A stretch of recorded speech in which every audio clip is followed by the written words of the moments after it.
Hi, it's Brad Arrington, coming to you from Jennifer B, my Back Cove 37. I just finished an interesting little project that might help you in the future if you want to run some wiring or add something. So let me show you what's going on. So you may want to add some type of accessory to this area of the cockpit underhang of your boat.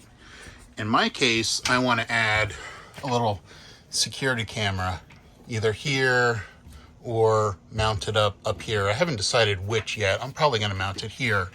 But if you want to mount something there, the question is, how do you get wires to there and power or whatever else you need? So it's not exactly straightforward, but with some persistence, you can do it. So the place to start is here. This is where the speaker is. So you can take that out just by twisting the cover for that. Here's the speaker, so just twists on there, and then there's 4 screws that come off the speaker. And you're gonna want to need to send get a wire down in there.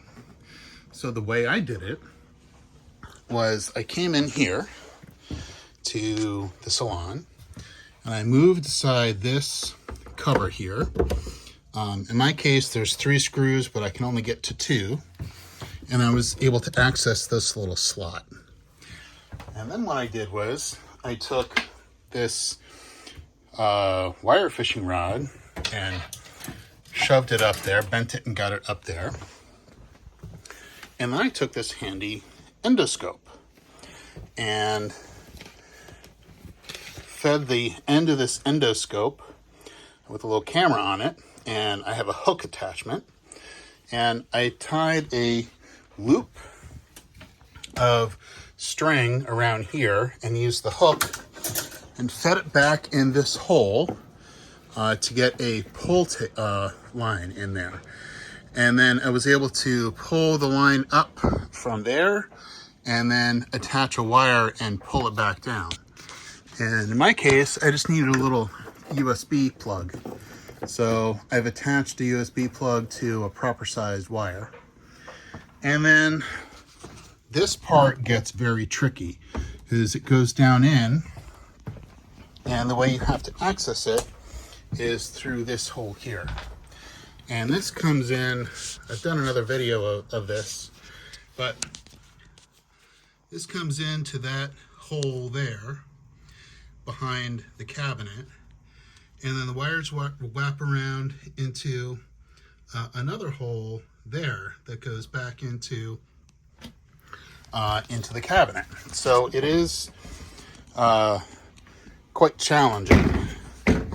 So I was able to get the pull wire or string down into here, and then again I used the endoscope to push a wire, the pull wire or line down in that way, and then was able to reach in through that access hole and pull it through. And then once you get it pulled in there, you can push it in to there. See that hole there? And then it gets routed into this area under the seat. It's routed through this hole here, and it's actually this wire right here is the new one. And then I've tapped into this bus bar here, and this is the power for the outlets in the salon. So these are all the different outlets I've added onto here and here, and voila, you have some power. So it is a little time consuming. It did take me a couple hours and a little bit of cursing to get that done. But if you want to add something to your helm to the underside of the roof, that's one way to. And here's the final result. There. I had an existing Wise cam, and I wanted it to be mounted on the outside as I showed you earlier. And I think the way this ends up is that it's Very compact, unobtrusive, and it's going to be a great view of my cockpit.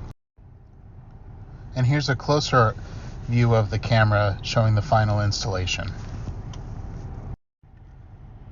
This is a side profile of the final installation. You can see at the top there I've used a Sea Dog gland to waterproof the connection as it comes through the fiberglass from the top. And lastly, this is the view I get from the camera of the cockpit. So when I'm docked, I'll be able to see anything going on in the cockpit as well as on the dock. And because I have my Wise camera connected to my Peplink cellular router, I can see the video from anywhere I have an internet connection. Until next time, happy boating!